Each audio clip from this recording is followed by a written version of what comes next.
Good morning, beautiful people. I hope you guys are having a wonderful day today. Welcome to the first episode of Why I Like World War II. In this episode, we're going to be talking about the weapons of World War II. By the way, starting a video saying why I like World War II sounds really weird if you don't know I'm talking about Call of Duty. But anyway, we're moving on. Why I enjoy World War II Call of Duty. I love the weapons in here. I really do. When we went back to World War II, when we went back to Boots on the Ground, I was really excited to use these weapons, and that excitement still holds true to this day. Not only in terms of a weapon balancing perspective do I enjoy these weapons, I know big surprise there, but I love how these weapons are actual weapons. Something that I really liked about Modern Warfare 3 and the Modern Warfare series and the Black Ops 1 and World at War and that stuff is that these were real weapons that you can learn about and use in the real world. It was really nice. Once we started getting to Black Ops 2, Call of Duty Ghosts, and the futuristic Call of Duties, that sort of authenticity seemed to disappear. Weapons in Black Ops 3, I guess they're based off of some things, but the Kuda is like an MP5, but it's really not an MP5. The KN-44 is like the AK, but it's futuristic, and it's not authentic. And it's a weird thing, but emotionally, I'm just not as connected with a weapon in Black Ops 3 as I am with a weapon here in World War II that's authentic. I actually really enjoyed using the Shiva in Black Ops 3. I thought it was a really good weapon and really, really deadly if you're accurate. But emotionally, I really, really like the M1 Garand better. I just think it's a huge part of history. I know how big of a part of history it was, and it's so fun to use it. And when I do well with it, I'm like, yes, I'm doing well with the M1 Garand. And by the way, it's super fun to use, super rewarding. I think it's like perfectly balanced after using it a little bit. But it's just something about these weapons being authentic is so nice to my personal experience. I know it's not necessarily what everybody would have, but I really, really like this. And I hope moving further into other Call of Duties, we at least get realistic modern weapons or realistic past weapons. But I really like it. I really like the authenticity of these weapons. Now we're going to get into the more controversial part of this, because I think the weapon balance here in World War II is decent. It's not Call of Duty Ghosts, it's not Modern Warfare 3, it's not Black Ops 2, it's not Black Ops 3. You know, this is Sledgehammer Games. This is their second main Call of Duty.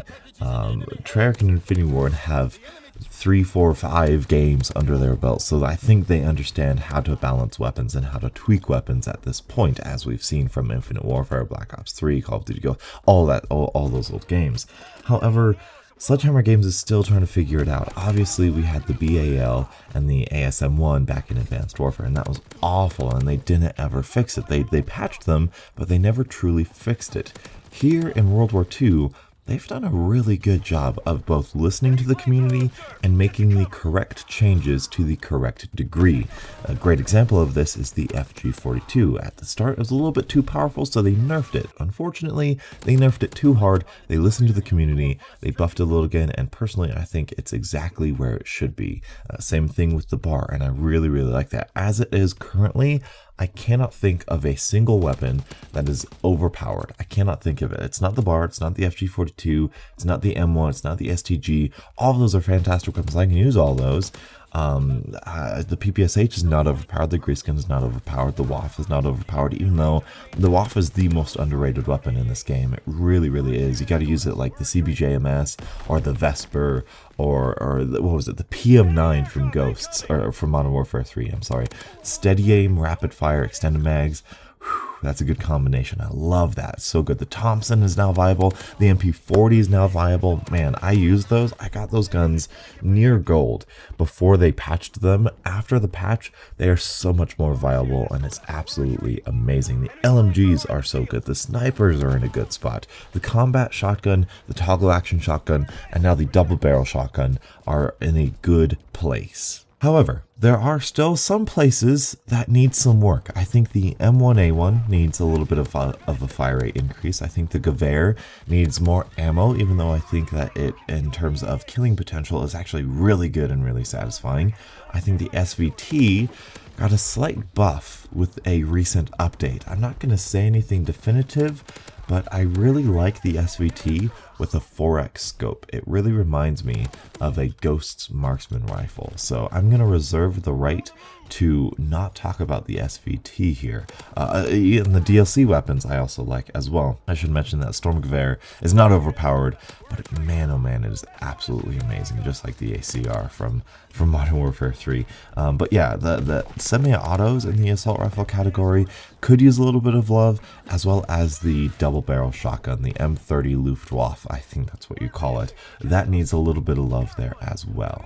Oh, the Type 100, that's what I was going to say. I feel like that could use some love as well. I think within SMG ranges, it doesn't have a fast enough fire rate, and within medium to longish ranges, it doesn't do enough damage. So fix one of those two issues with your Type 100, and I think, I honestly think just a fire rate buff would be a little bit beneficial for that for sure. But that's it. The semi-autos, a shotgun, and an SMG that need a little bit of love, which is really good for Sledgehammer, and they've done such a good job at tweaking guns and not just completely changing the weapon's characteristic and balance. You know, I was a little worried there at the beginning. I truly was, because of just how awful some weapons were and how really easy some other weapons were.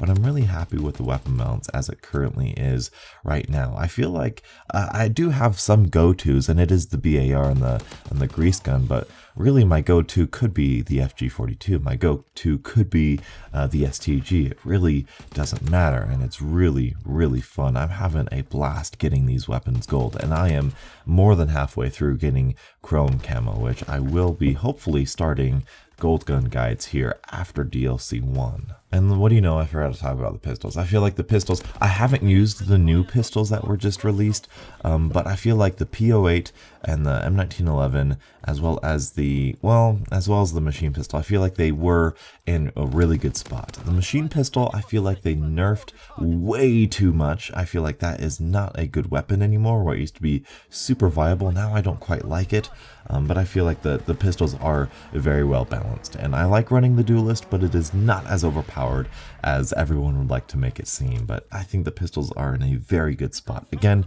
haven't used the new ones, but these standard ones, really good spot. Love the high damage of 1911. Love the high rate of fire P08. I think it does a really good job. And that wraps up the first episode of why I like Call of Duty World War II. Let me know your thoughts in the comment section below of the weapons in this game. Do you like it? Do you not like it? Let me know why in the comment section below. Thank you guys so much for watching. Until the next absolutely beautiful Call of Duty morning, I'll catch up with you guys later. And as always, stay beautiful.